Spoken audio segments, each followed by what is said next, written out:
اعوذ باللہ من الشیطان الرجیم بسم اللہ الرحمن الرحیم ربی یسر ولا تعسر وتمم بالخیر اللہم فقہنا فی الدین آمین۔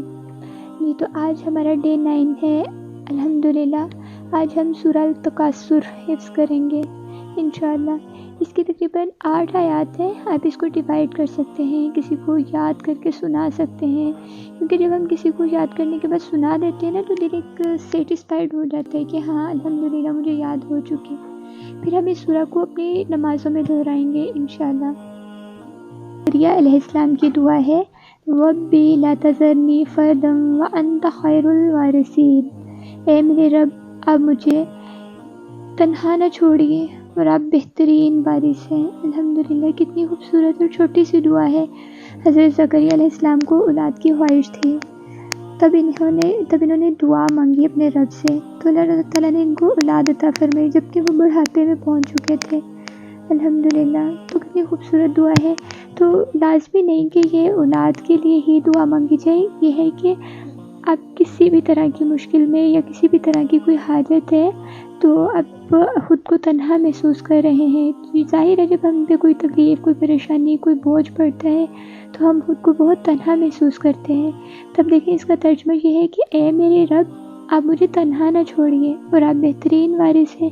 تو دیکھیں جس کے وارث اللہ تعالیٰ بن جائیں گے، جس کا ساتھ دینے والے اللہ تعالیٰ بن جائیں گے تو دنیا میں پھر انسان کو کس کی ضرورت بچے گی، کس کے ساتھ کی ضرورت بچے گی۔ تو بہت پیاری دعا ہے، اس کو آپ اپنے لیے ٹارگیٹ سیٹ کر سکتے ہیں کہ میں 100 ٹائم پڑھوں گی یا میں 30 ٹائم پڑھوں گی، لیکن اتنا کیجئے کہ جتنا بھی ہم پڑھیں کم یا زیادہ خلوص نیت کے ساتھ پڑھیں، بالکل اللہ تعالیٰ کے ساتھ دل جمعی کے ساتھ پڑھیں کہ جو ہم پڑھ رہے ہیں ہمیں اس پہ ٹرسٹ ہو کہ ہاں مجھے پتہ ہے میں اپنے رب سے کیا مانگ رہی ہوں انشاءاللہ۔ آج آپ نے کوئی ایسی ایکٹیویٹی، کوئی ایسا کام کرنا ہے جس میں آپ کی خوشی ہو لیکن وہ کام حلال ہو۔ مصروف زندگی میں ہم اپنے آپ کو، اپنی پسند کو، اپنی ہابیز کو بالکل ہی اگنور کر دیتے ہیں، نظر انداز کر دیتے ہیں اور اسی وجہ سے زندگی ہمیں بوجھ لگتی ہے۔ اپنی پسند کا جب ہم کام کرتے ہیں تو باقی کاموں میں بھی ہمیں بہت طاقت اور اسٹرانگ فیل ہوتا ہے۔ الحمدللہ اپنے آپ کو خوش رکھیں، نظر انداز نہ کریں۔ آپ بہت خوبصورت ہیں، بہت اچھے ہیں الحمدللہ، کیونکہ ہمیں اللہ تعالیٰ نے بنایا ہے۔ آج کا ہمارا ذکر سورہ اخلاص ہے۔ الحمدللہ سورہ اخلاص کتنی خوبصورت اور پیاری چھوٹی سی سورت ہے اور اس کی بے شمار فضیلت ہے قرآن پاک میں، احادیث میں۔ احادیث کی روشنی میں ہمیں ملتا ہے، صحیح بخاری کی حدیث ہے، حضرت ابو سعید خدری رضی اللہ عنہ سے روایت ہے کہ نبی کریم صلی اللہ علیہ وسلم نے اپنے صحابہ کرام رضی اللہ عنہ سے فرمایا کیا تم میں سے کسی کے لیے ممکن نہیں کہ قرآن کا 1/3 حصہ رات میں پڑھا کرے؟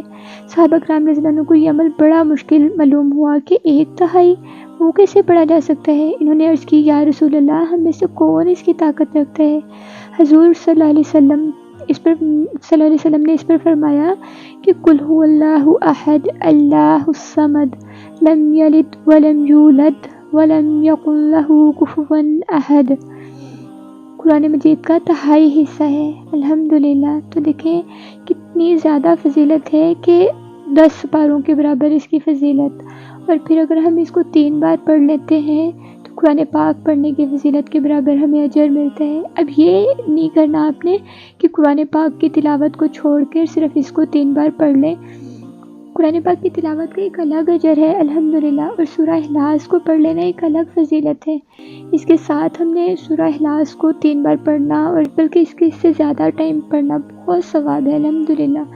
تو دیکھیں آپ یوں کر سکتے ہیں کہ اپنے لیے ٹارگیٹ یا گول کوئی سیٹ کریں کہ سورہ اخلاص کو ہم 9 بار پڑھیں گے، 30 بار پڑھیں گے، جتنی بار بھی آپ آسانی سے، بہت خوبصورتی سے، پیار سے، آرام سے پڑھ سکتے ہیں، پڑھیے انشاءاللہ العزیز۔ بہت زیادہ فضیلت ہے کہ دیکھیں قرآن پاک پڑھنے کے برابر اس کو فضیلت دی گئی ہے الحمدللہ۔